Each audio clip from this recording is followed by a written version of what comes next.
If you're excited, let me hear you scream! I love it. You did it. Awesome. What do you got out there, folks? Are you excited? Yes, I love it. This front row is closed. I'm so sorry. I'm excited today because we have over 400 acres to explore together, and we're going to do it as a team. So if your gate is still open, please watch your fingers and toes. They're going to shut these gates. If you have any small children whose feet can't quite touch the floor of the tram, scoot them towards the center of the vehicle. And now's your chance to make sure you all have a pair of these bad boys, 3D glasses. Raise your hand up. Can we get 3 pairs of 3D glasses before we go, Ricky? Can we get 3 pairs of 3D glasses? Perfect. If you need a pair of glasses, raise your hand in the air and wave it like you just don't have a pair of 3D. Can you pass these back for me? That's fine. That's fine. We're going to take out for take a look to your left. Give everybody a big wave goodbye. We are heading into a real working movie studio. My job as your tour guide, Garrett, is to give you a celebrity-filled, star-studded experience. So take a look at this face.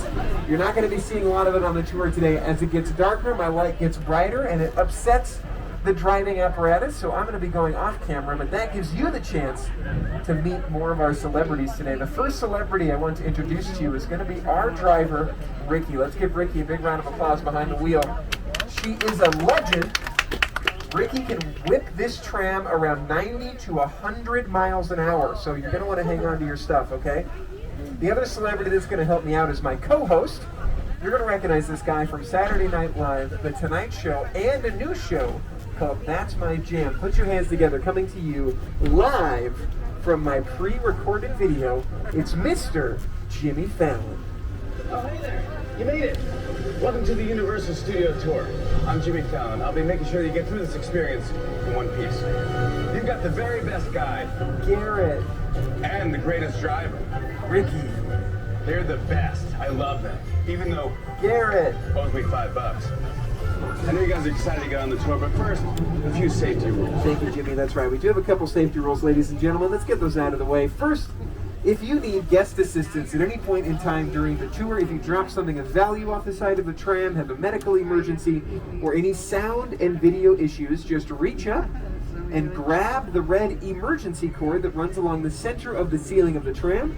I will come back to assist you as soon as it is safe for me to do so. Otherwise, whenever the tram is in motion, you're going to want to stay seated, keeping your arms and legs inside of the vehicle at all times for your own safety. It is private property out here, ladies and gentlemen, so don't exit the tram if you have an emergency. Just pull that red cord so I can help you out. There is going to be no smoking of any kind allowed on board the tour today, and you are going to want to be prepared, okay? This tour is going to feature sudden tram movements, loud noises, fire effects, and a whole lot of water effects. So have those cameras out. You never know what you're going to see, but don't let them get wet or damaged on board the vehicle. Also, because of the LA County mandate, we are requiring all masks to be worn over your faces and noses unless you are actively eating or drinking. And last but not least, selfie sticks are not allowed extended on board the vehicle. That is it for the rules. Let's get this party started with a history lesson. That's how I start all my parties. They're very, very lonely. We opened on March 15th, 1915. This is our founder, Carl Lindley, on your screen here. If you look to your right, that is a real fire station complete with some very life-sized minions. I like to point that out because we're more than just a movie studio. We are technically a city dedicated to entertainment. We've got a fire station, we've got a sheriff station, we've got a zip code. We are just like your city at home. The only difference is, if you look here to your right at our timeline, you'll see we have been making movies for over 100 years. And we have expanded to over 400 acres. But something we've always had here at Universal is a front lot and a back lot. Now on your screen, this is what the front lot used to look like. You'll notice some of this architecture is mirrored in the entrance of our park when you come into the theme park. The front lot does look a little bit different now though. In fact, it's going to start here to your left-hand side with this big beige building. That is our Sound Stage 12, one of the largest sound stages on our lot. That's where the hit singing competition, The Voice, did a whole lot of filming. You've also seen it in these classic movies.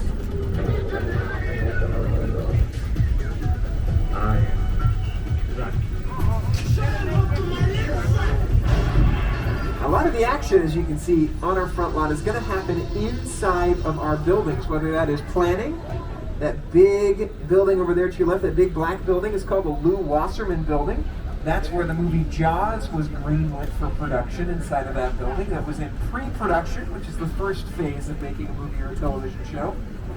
Inside of these sound stages to your left, you've seen those in television shows like Superstore. Hacks is currently set up to do some filming in there. Saved by the Bell was filming in there. Bel Air was getting ready to do some filming in there. We've also had CSI Las Vegas and Desperate Housewives film in these sound stages. So a lot of action has happened inside of the buildings to your left. The reason we call them sound stages is because they are 98% soundproof as well, which is good for us because it means we can be filming in those sound stages while also doing construction here to your right for Nintendo World, which is what we've been doing. Unfortunately, though, my voice is a part of the 2% of sound that can interrupt their productions. So when they are recording inside of these buildings, which is going to be the second phase of production, the production phase, they have little red lights on the side of our sound stages called wigwag lights. And when they're recording, they turn those lights on to let me know to get off my microphone so I don't interrupt any of their production. Here to your left, this is Production Central for Bel Air that was out here filming. As you can see, it takes a lot of people to make a movie or a television show happen, and all of those people usually get a trailer. We've got costume people, we've got makeup people, we've got productions assistants, we've got cinematographers. The second phase of filmmaking, the production phase, requires all of these pieces to your left to come to life. We've had Good Girls as well film on the lot, and Snow White and the Huntsman filmed in Soundstage 21, which is also to your left, as well as Apollo 13. All the TV shows I have mentioned so far that have filmed on the front lot can all be found on the Peacock streaming service as well. So let's say they're recording inside of that soundstage and they accidentally pick up my beautiful melodic voice in their show. Well, it's not a big deal because they can actually remove it in this building to your left, which is one of our post and media operations buildings. This is where we do our post-production. Post-production is basically where we make sure everybody looks good and sounds good before you get to enjoy them on the screen. My tour doesn't have any post-production because I look good and sound good 100% of the time, is what I've been told. And one of the reasons why shows love to film here on the lot is because we can do all three phases of production without leaving our property. So these sound stages to your right got the nickname Sitcom Alley because in the golden age of television sitcoms, most of them would film here to your right. Wagon Train, Leave It to Beaver, Coach, The Good Place, filmed in Soundstage 44 to your right. You also see a poster up there to your right for Mr. Mayor that also films in Soundstage 44, starring Clint Jansen as well. And where all of those projects get started are in buildings like these to your left. You can see Ted there to your left enjoying a martini. I know Ted looks like he's relaxing there, but the buildings behind him, they don't see a lot of relaxing inside of them because this is our production bungalow section. These buildings are where production companies come out here and rent spaces on our lot so they can come up with their next big idea. And we have some pretty amazing production companies on our lot. We have 7 Bucks Production, which is Dwayne The Rock Johnson's production company out here. We've got Brownstone Productions, which is Elizabeth Banks' production company. And we have Illumination Entertainment on our lot as well that are bringing you Sing 2 on Christmas Day. Hi everybody. I am really excited to share the latest on our new movie Sing 2. Guys, we're on. It brings back all of the heart and the humor and the incredible music that you experienced in the first film. You know what it's like to connect with an audience, to make something beautiful happen, something that brings everyone together and lifts them up.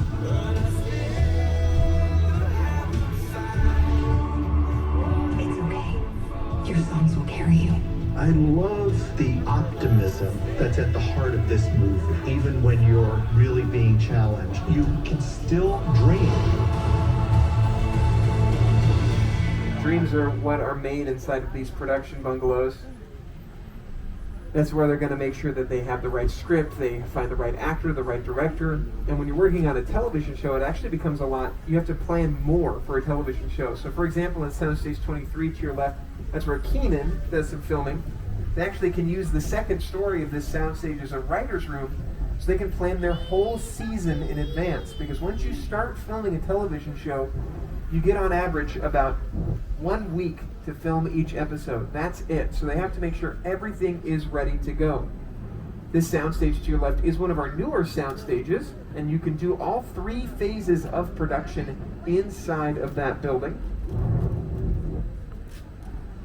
You can film and broadcast at the same time, makes it perfect for live events like Hairspray Live, which filmed in there, which is one of the first reasons we built it. We also used it for America's Got Talent as well. And if you look to your left, you can see some parking spaces for Hacks. They're getting ready to do some filming here next week. It also sits right next to our Metropolitan sets. Now, the Metropolitan sets are the beginning of our backlot, and the backlot is where we do the big stuff, the outside exterior filming on a large scale. The Metropolitan sets are currently closed because the show Rutherford Falls is set up to do some filming out there, but I'll give you a little taste of what I'm talking about when I say the big outside exterior filming. This is from the movie Bruce Almighty, filmed on our Metropolitan sets. Outside good, inside bad, outside good. Now, it looks like he is in upstate Buffalo, New York, and this poor dog is also up there. They are actually on the Metropolitan sets, and they're on the same steps that you see here as well.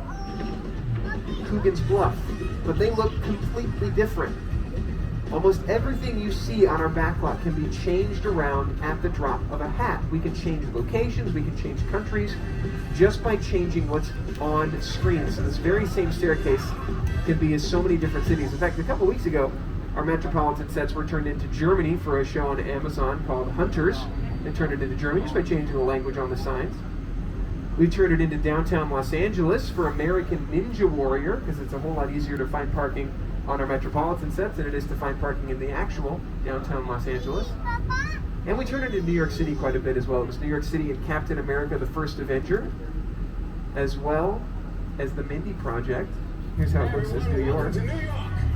I got my start right here in New York on Saturday Night Live. This is actually my old neighborhood. Once got mugged over there by an old woman.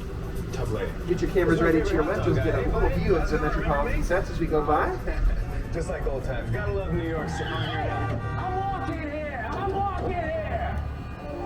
Hey, it's cool, guys. I was just walking there.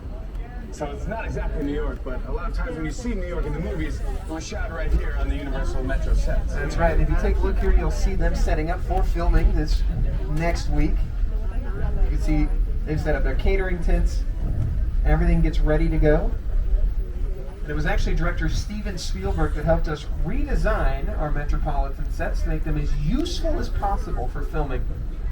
But he is not the only director that has changed parts of our tour. This creepy cave that we were driving into was changed forever by director Peter Jackson when he brought King Kong into the 21st century.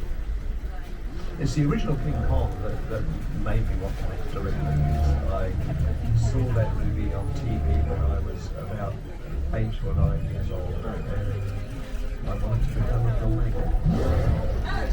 I like films that just take you away from your real life and sweep you up an adventure. Kong literally does that. I mean, you're on board the ship, you're sailing to a lost island, you're encountering monsters and creatures from, prehistoric times.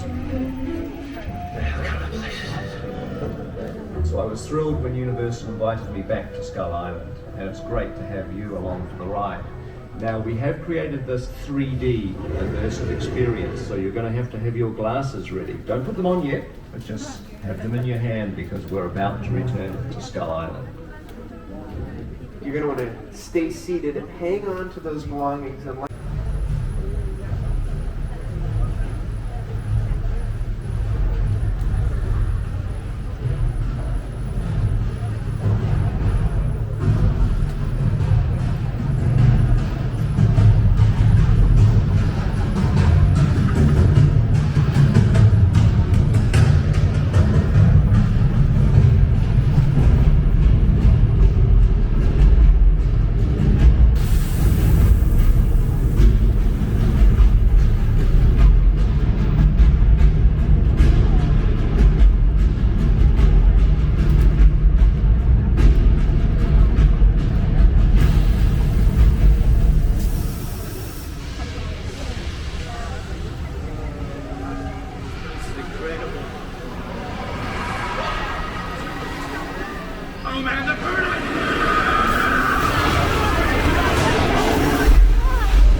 Congratulations, ladies and gentlemen. You just survived King Kong 360 3D. How does it feel, folks? I feel so alive. You know, I want to dedicate a round of applause to the real hero of King Kong 360 3D, Ricky, our driver. Come on, give it up for Ricky behind the wheel. Dodging dinosaurs like it's just another Saturday. Way to go. There's a reason why I don't drive the trams either. There's like 9 dinosaurs in there. It's terrifying. Peter Jackson was not messing around when he brought that to our studio. He worked with one of the best special effects teams, Weta Digital, to bring that to us. And they may recognize Weta Digital. They have worked with Peter Jackson before on the Lord of the Rings trilogy and the Hobbit trilogy, but that wasn't a movie. That was an experience. So they had to use techniques they had never used before, like moving this tram around screens that are over 40 feet tall. So here's how they brought it to life for the Universal Studios tour. With a project like the studio tour, the audience is in the middle of the environment. They're looking in all directions. There's creatures coming at them. They're seeing Kong from this side and T-Rexes from the other side. Working on a movie, we always know where people are looking. They're looking straight ahead. They're looking at the shot that we're working on. Here you have to take into account that people are looking in all directions. Also, one of the things about this ride, unlike the movies that we're used to working on, there's no cuts because it's one giant shot. This tram that's driving it along through Skull Island is where the camera's from. This ring represents where the screen is 10 meters away. We're really creating about 50 minutes of a feature film. That amount of visual information, that number of pixels, and presenting them to the audience, it's a hell of a ride.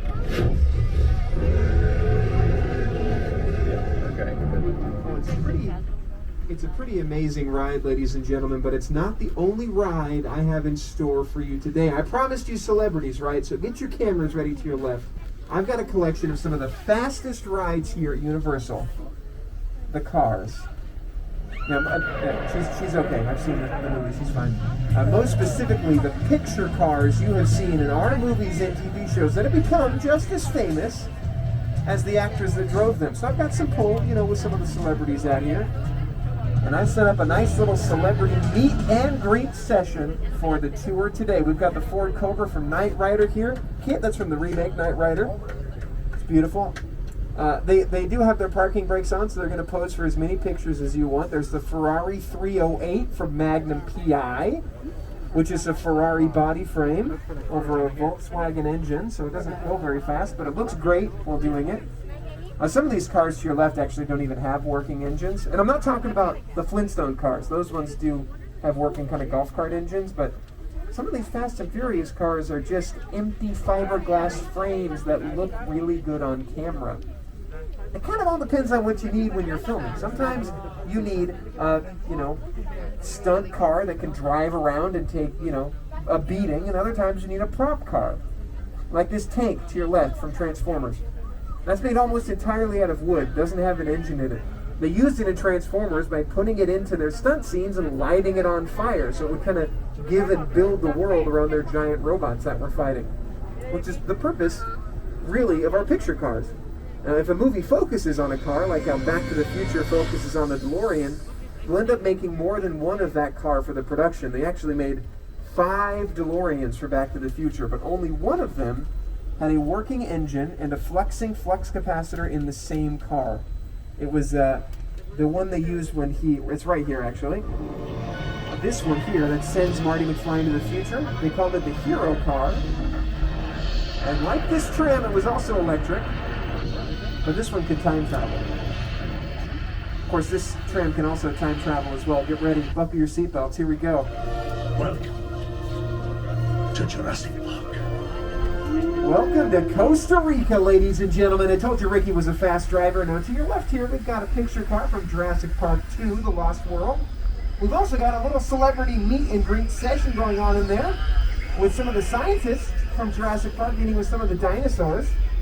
They're having a great time. How's it going? The reason I brought us out here was for a signing session today, so watch your cameras and get out a piece of paper. Here comes an exclusive signature from some of the stars of Jurassic World. Very good. There's exclusive stuff, folks. Exclusive. Try not to get it in your face. Sorry, I should have said that at the beginning. Try to get it in your face or eyes. No, you're okay. It's mostly water, is what I was told. So I mostly water. It was actually the most difficult part of filming Jurassic Park. You'd think it'd be the dinosaurs, right? But we have dinosaurs all over the place. The hardest part of filming Jurassic Park is that it filmed in 2 separate locations. It filmed on location in Hawaii and out here on the backlot. And we had to make sure that both of those locations looked the same on camera. So when you're watching the Lost World Jurassic Park, you can't tell the difference, right? As you watch this scene, I challenge you to tell me where it filmed, whether it was here or in Hawaii.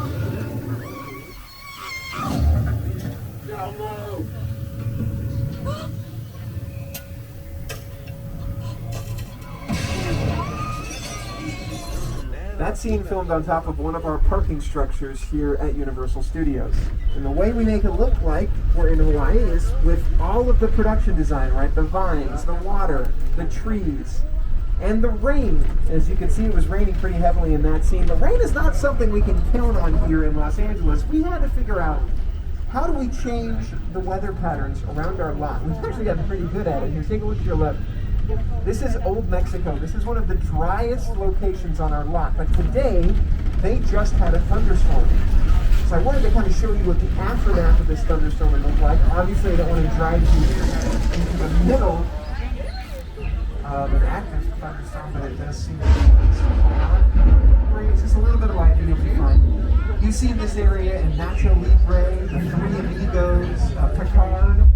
Dry as a desert in all those other projects. Today it seems things are a little more unpredictable, so maybe that's not good. Okay, well, if you're sitting in a blue seat, I want to say congratulations, you are in a splash zone. So anybody in a blue seat might get in today. The answer is yes, everybody on the tram is in a blue seat except for me, so don't worry about me. If I were you, I'd worry about me. We're actually not supposed to be at the bottom of this hill if it's raining, so we'll just wait this out. I think we'll do it.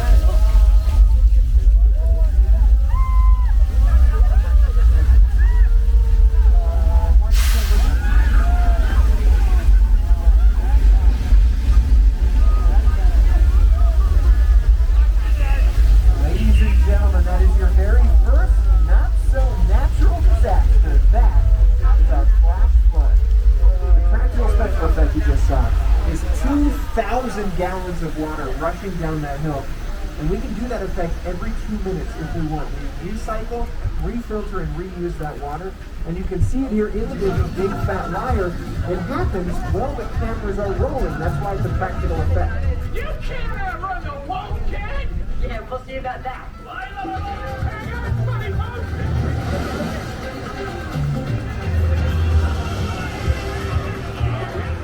Although he wasn't in a blue seat, he did get pretty wet. So we are going to dry off a little bit. We are stepping into our 6 Points, Texas. Take a look to your left at this opera house. You may recognize that from Quentin Tarantino's Once Upon a Time in Hollywood. In fact, most of his fictitious Western in that movie filmed right here on our 6 Points, Texas. This is one of the oldest filming locations on our lot. Western stars like John Wayne, Jimmy Stewart, Gene Autry, they all filmed out here in movies like Winchester 73, Destiny Rides Again, The Virginian. And when I say one of the oldest, I mean 1914 is when we built the first iteration of our 6 Points, Texas. But of course, as you heard, it still gets used all the time. You've also seen it in Buffy the Vampire Slayer and Serenity.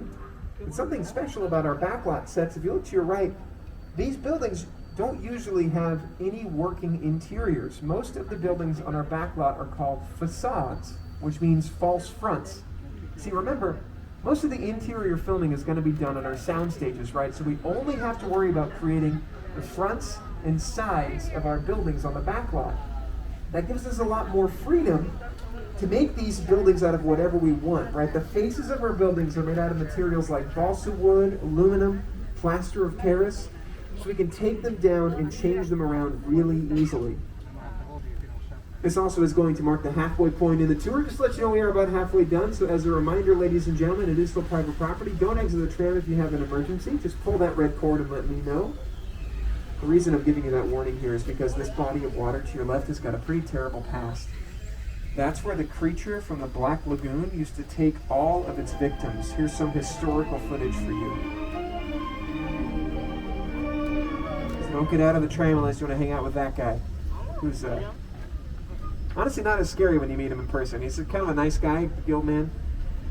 There are a lot more scary monsters that have been here at Universal. We are the reason you can't sleep at night. Universal Studios brought to life monsters like the Mummy, Dracula, Frankenstein, the Wolfman. We wanted to film those monsters in an exotic location, right? So we decided to build an area called Little Europe, coming up here to your right-hand side. Its job was to look like any European city in the world. And in the heyday of the monster movie, it was terrifying. Since then, it's had a little bit of a glow up. It is a lot less scary now because it's also where the Good Place did a lot of its filming. You, Eleanor Shellstrop, are dead. Cool. This location, the afterlife, come on. I've never ever seen this. You're in the good place. I'm not supposed to be here. I can't risk going to the bad place. Okay, well, maybe it's not all that bad. Hi there. How can I help you? What is the bad place like? Well, it doesn't sound awesome. Fans of the Good Place will recognize pretty much every inch of our Little Europe sets. You can see the all chocolate everything store to your left, and the yogurt shop scene you just enjoyed is the location for that. It's coming up to your left here.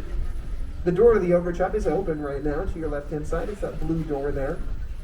This is also where Flower Alley was located in season 4. And like any European city or any good place, we do have cobblestone streets to really sell the authenticity of being in Europe. You will notice, though, that this is not a very bumpy tram ride because they're not real cobblestones.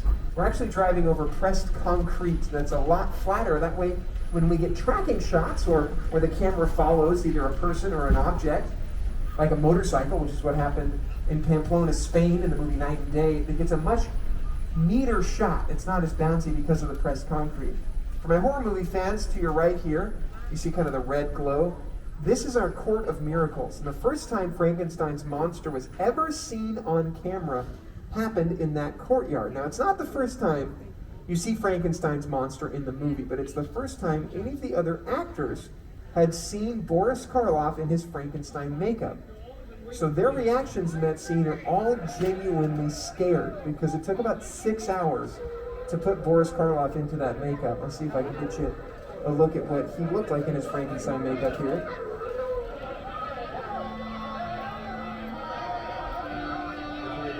Here he comes. So that makeup was designed by Jack Pierce for Frankenstein. Jack Pierce went on to also captain the Universal Studios basketball team to the Olympics at one point. And it took 6 hours to put Boris Karloff in that makeup. But it worked out well because it really did scare everybody on set.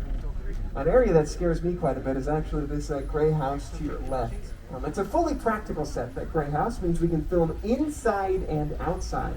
And what makes it so scary is it has 2 kitchens inside of it. 2. I can't even use one. Terrifying. It was used by the show Home and Family, which is a do-it-yourself show. One kitchen was to prep food. The second was to make the food, which I try to do that in my kitchen. I prep the food and then nothing happens. It's also been seen in the show Baking It, which is a cooking show hosted by Andy Samberg and Maya Rudolph on Peacock, streaming right now. It's a whole bunch of fun for the holidays. It's a lot like a real house, actually. If you were to go inside, there's a bathroom in there that was renovated on the show Home and Family. There's no ceiling, though. If you were to go inside and look up in that house, it's actually a big empty space with iron bars running across the ceiling. That way they can hang lighting equipment and sound equipment.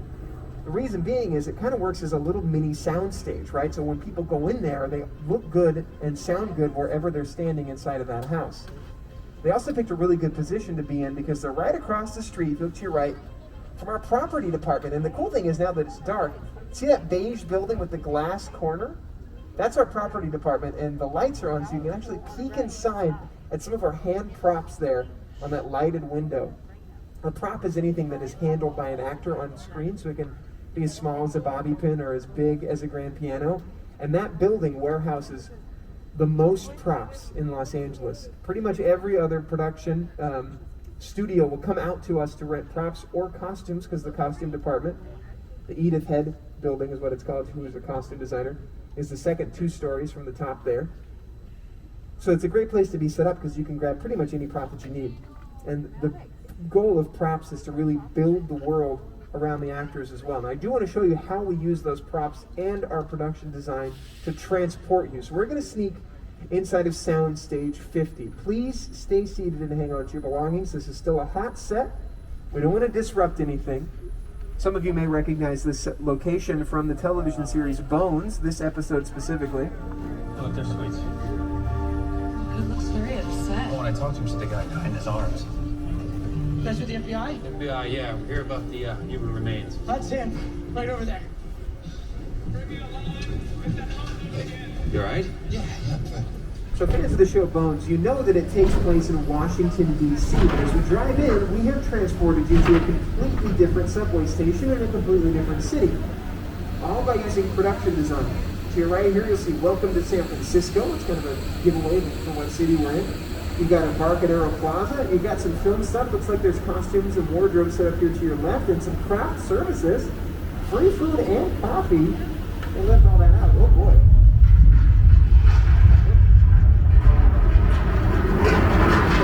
Earthquake, don't worry. Just stay calm. You're in a story zone.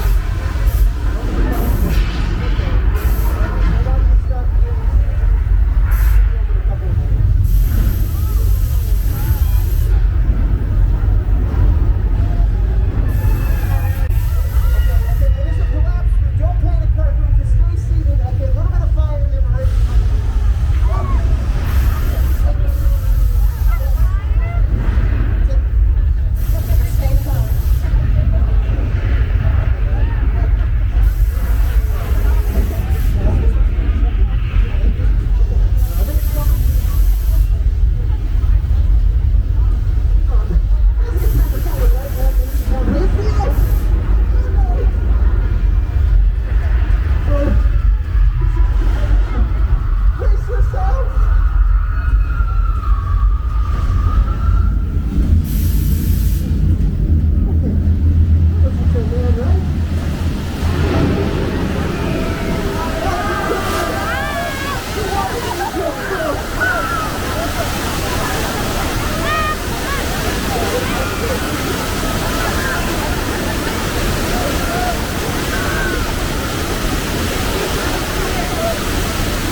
That is probably one of the most stressful effects to go through here in the studio tour, but it is very effective because the writers of the show Bones took a tour, went through that special effects soundstage, and decided to write it into one of their episodes, which is how this scene came to be.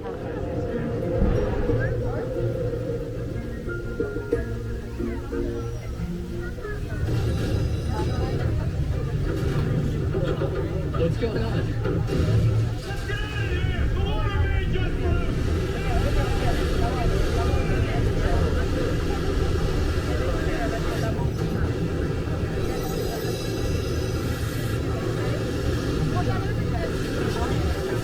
But I promise you my tour is not off stress, okay? And to prove that to you, I'm going to ask you to stay seated and hang on to your belongings. We are going to go on a vacation to Amity Island. Amity Island is, of course, where the movie Jaws takes place, but it doesn't exist. Amity Island was seen as Martha's Vineyard, right? That's where they filmed most of Jaws. So out here, this is just a faithful recreation of Martha's Vineyard for you to enjoy. And to celebrate that, I have set up a little show for you. We do have a police diver in the water, and he's going to do an amazing scene with that shark out there. They're trained professionals, working together for 15 years.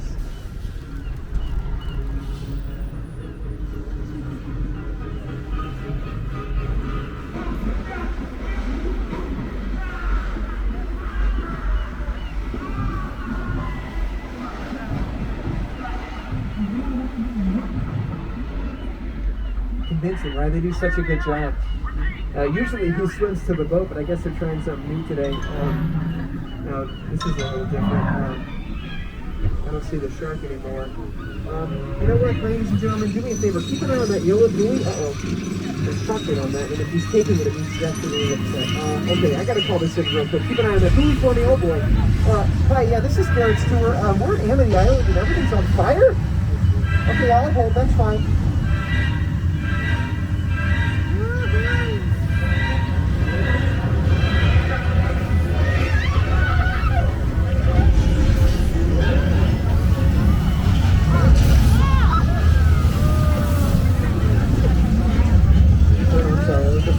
This is celebrity starting. I apologize.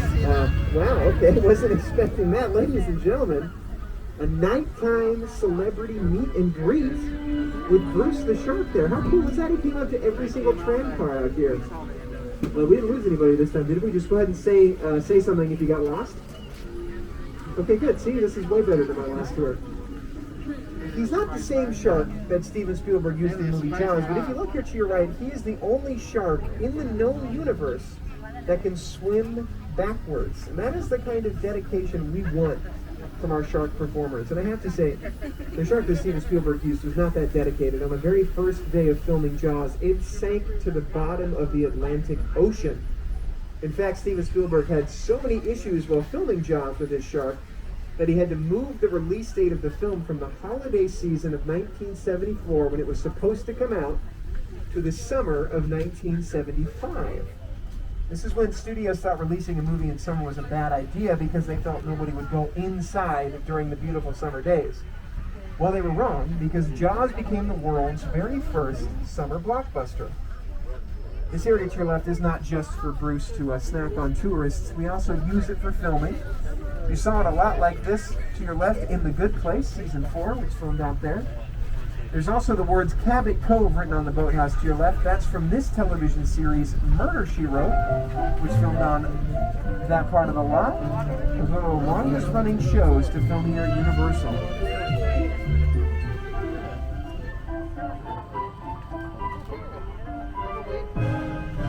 Murder, She Wrote also filmed to your right-hand side in that White House. That's our chicken ranch.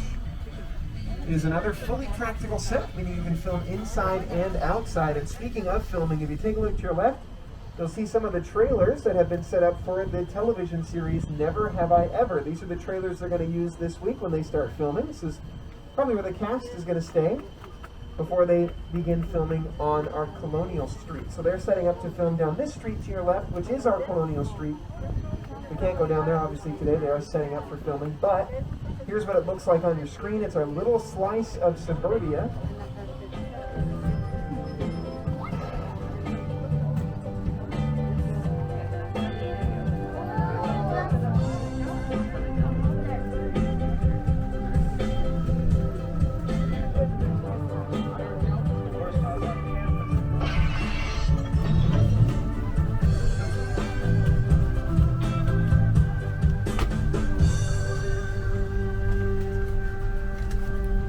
Point of our backlot is to create as many different types of filming locations as possible. And these trees to your left and right are no exception. We leave these pretty well untouched so we can use them. The movie Bird Box, starring Sandra Bullock, filmed in the trees to your left. The road we're driving on, Steven Spielberg Drive, was seen in 911, the television series. They staged a limousine crash right on this corner for 911. It was a dark and stormy night. The limousine flips over and slides on its hood. It happened right here on this corner. We have a lot of cars on this corner. If you get your cameras ready to your right. Got some picture cars from Fast and Furious 9 over there for you to check out. Dominic Toretto's Charger. It's a double-decker London bus that was seen in our theme park for a while. We have all these amazing cars parked here because this is the only parking lot with a vacancy still on the lot. We've been so busy. So we have to use this lot because there's always a vacancy for the lot at the Bates Motel. It's coming up to your right. And the Psycho house on the hill there, from Alfred Hitchcock's classic thriller, Psycho.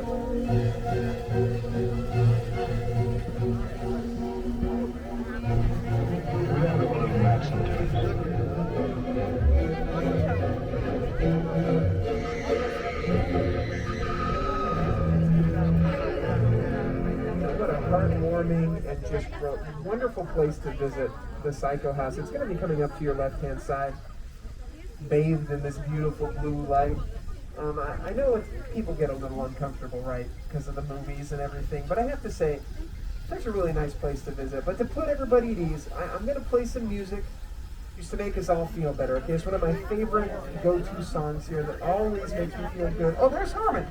See, we're not alone. Look at him right here. How's it going, Norman? I got a tram full of victims, witnesses who just wanted to... Oh, no. Oh, come on, man. I know it's after dark. Please don't. No direct eye contact. Please, 4 just pretend you don't. Okay, no. Okay, I've had about enough of celebrity sightings on this tour. Let's just enjoy the scenery. We're going to enjoy this scenery from Steven Spielberg's War of the Worlds. Here's how they brought it to life.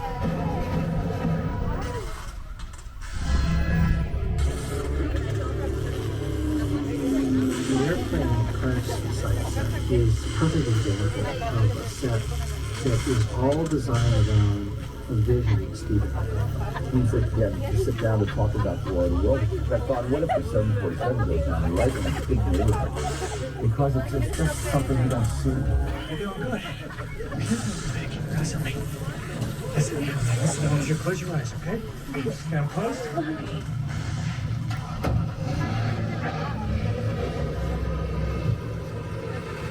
Robbie, get in. Get in. One of the most amazing things about this set, the airplane to your left is a real airplane that Steven Spielberg purchased just to make the movie War of the Worlds. But it's not the only airplane that has crash landed on this part of the tour. If you look to your right, you'll see a big rectangle in the sky there. That is where the movie Sully did a whole lot of filming. Evacuate. It is a little difficult to tell when you watch Sully, because that big blue rectangle is the largest freestanding blue screen in all of Hollywood. It's 50 feet long. Anything that's green or blue on camera we can replace with computer-generated imagery. So for Sully, they put their airplane in the concrete basin in front of that backdrop. They filled it with water, which is what you can see here on your screen. Then they used their computers to layer in the sky, the city, and the rest of the Hudson River. Because that location is so versatile, it is one of the most filmed on locations on our lot. You can see it in the new movie Maverick that is coming out. You can also see it in Jurassic World when the kids are running from the dinosaurs and they jump into the water. It happened out there. It was also in Inception when the van was falling off the bridge for like 9 scenes. That happened over there in front of that backdrop. And it's sturdy enough that you can actually build on top of it. So Steven Spielberg ended up building an entire rock wall on the face of that structure for Jurassic Park 2: The Lost World. But it didn't always used to have a backdrop. In fact, that area used to be where our good buddy Norman Bates would hide all of his dead bodies at the end of Psycho. It's just a lake. And nobody wanted to go swimming in for obvious reasons. The reason the backdrop was built was for this movie right here, Jaws: The Revenge. That movie is supposed to take place on the open ocean, so they needed a point of horizon for the camera to look into so it looked realistic. Thus, they built that giant backdrop. But this was before we had computer-generated imagery, so all the clouds you are seeing on that backdrop were hand-painted at the time by someone very dedicated. Another crazy thing about Jaws: The Revenge is the man on the boat there is Michael Caine. And they actually had to dye the water a deep sea blue for that movie. And unfortunately, Michael Caine's got like blonde hair, so every time he dove underwater, he would surface and his hair would be tinged this like deep sea blue they'd have to wash out for every scene. And you would imagine for a movie like Jaws, they went underwater quite a bit. Here's how they first started implementing computer-generated imagery with that backdrop.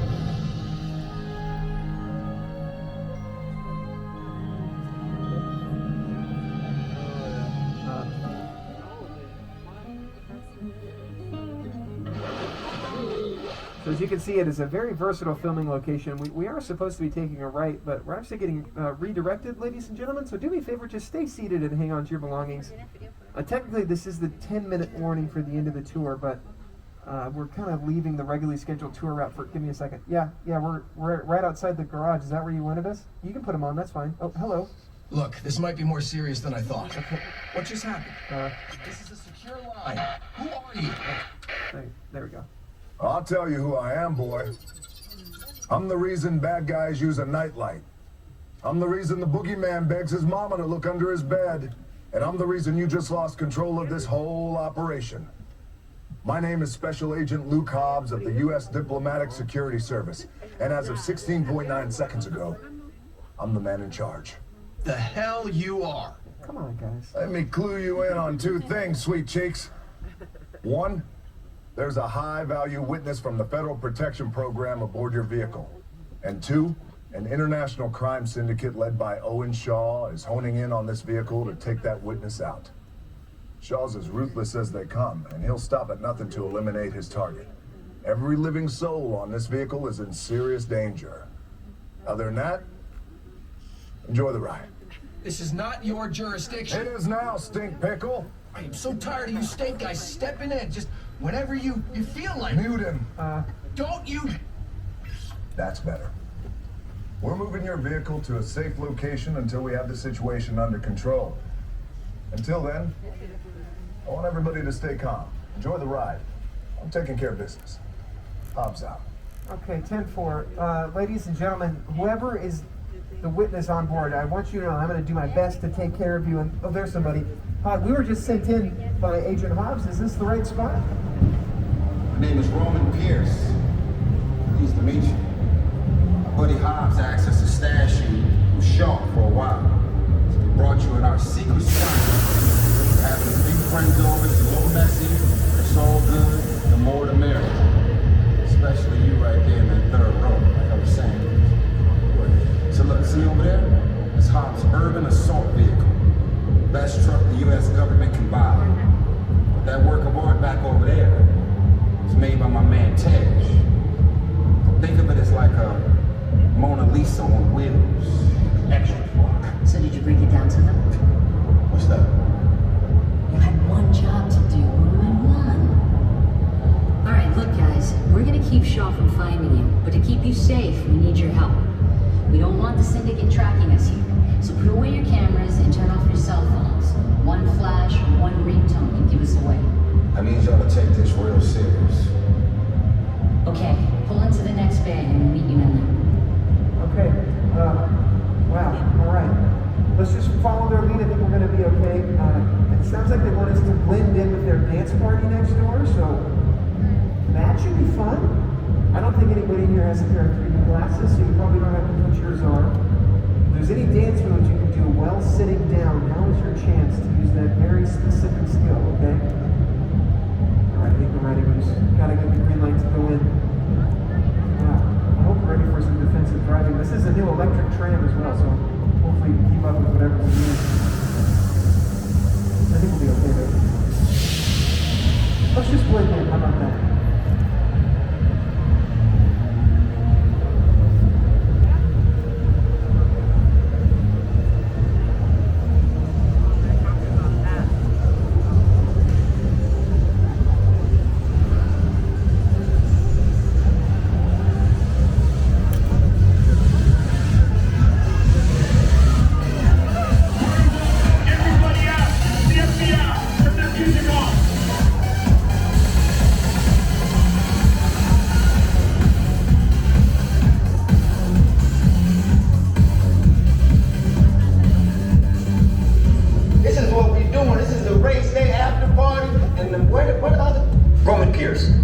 FBI, don't move. Neil, that's right, party's over. You know how long I took to iron this shirt, man? I'm not... You're under arrest right now. Ladies, just back up a little bit. I got it. It's lightweight. First of all, I don't work for you. Oh, really? Well, tell me, Roman, who do you work for? We don't work for nobody. Cop, I suggest you clear out of here, otherwise we can't guarantee your safety. Guarantee my safety? I'm the one holding the gun. Yeah, but mine's a whole lot bigger than yours. Escort this novice out. Let's go, Cookie Puss. You got an ugly suit on, man. It's cheap. Somebody out there really pissed off Shaw. It's gonna get ugly fast. Yeah, don't worry. Lucky for you, our whole family will protect you. Are you kidding me, Roman? You didn't shut off your phone, bro? I gotta call you back. I'm in the middle of See what I'm talking about? Call you back. Man. It was on vibrate. Sean traced us.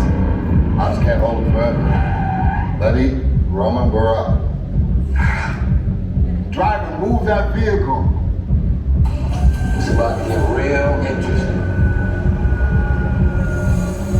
My Mona Lisa's all warmed up right next door.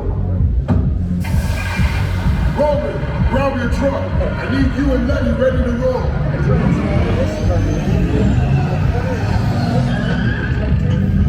Glasses. I don't know what's gonna happen. We're just gonna try and sneak into Jurassic Park. Stacy, you can hang on to your belongings, okay?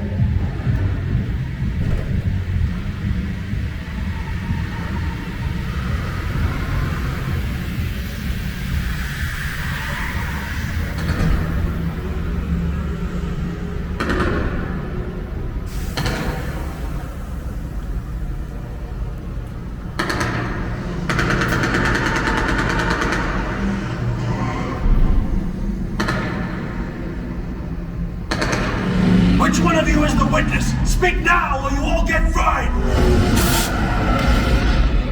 This is our turn. After them! Okay, guys, it's showtime. Come to the left. This thing ain't moving fast enough. Roman, Letty, hook him up.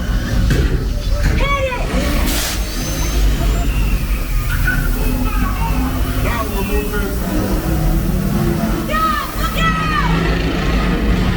You give me the witness tomorrow and we call it a day!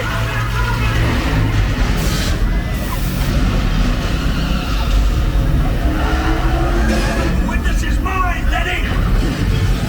How about you eat asphalt? Don't think you're getting away! Come in the clothes! Way to go, Letty. Not gonna happen. Don't worry, I got this.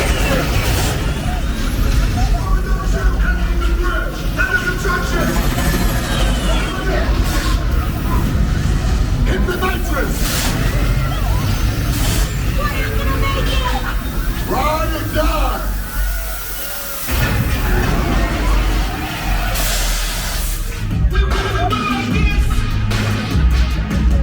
Ladies and gentlemen, we got Fast and Furious or what? Let's hear it! Wake the station driving, Ricky!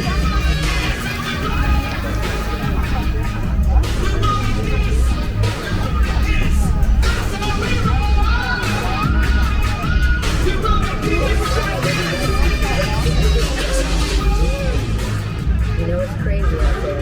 You guys drive hard. Respect.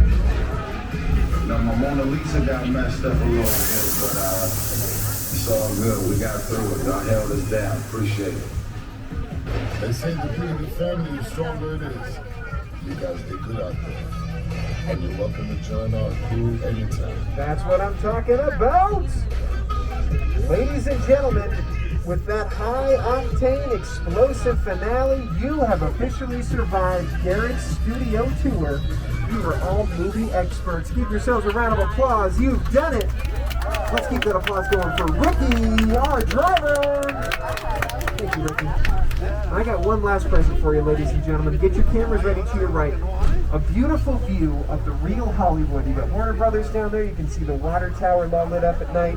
ABC Studios is to their right. It's a big red light on top of that building. There's Nickelodeon out there, Cartoon Network. This valley to your right is where a lot of your favorite movies and TV shows come to life. So if you want to check out any of the movies or TV shows I mentioned on the tour today, go to uphe.com. You can purchase those there. I also recommend you download the official Universal Studios Hollywood app for up-to-the-minute wait times on rides, like the Secret Life of Pets ride, and show times for our shows. Don't forget to check out Kelly Clarkson's talk show, which is always a lot of fun. And before we get in here, I want to say a big thank you to Universal Studios for over 100 years movie magic. Without them, I have a very boring tour. We only have a couple more jobs left, ladies and gentlemen. First and foremost, gather up your belongings. You're going to want to watch your step as you exit the tram, and return those 3D glasses into the blue bins to your left. But most importantly, I want you to get back in that theme park and have some fun. Enjoy the rest of your stay here at Universal Studios Hollywood, the entertainment capital of LA. That's a wrap, ladies and gentlemen. Good night!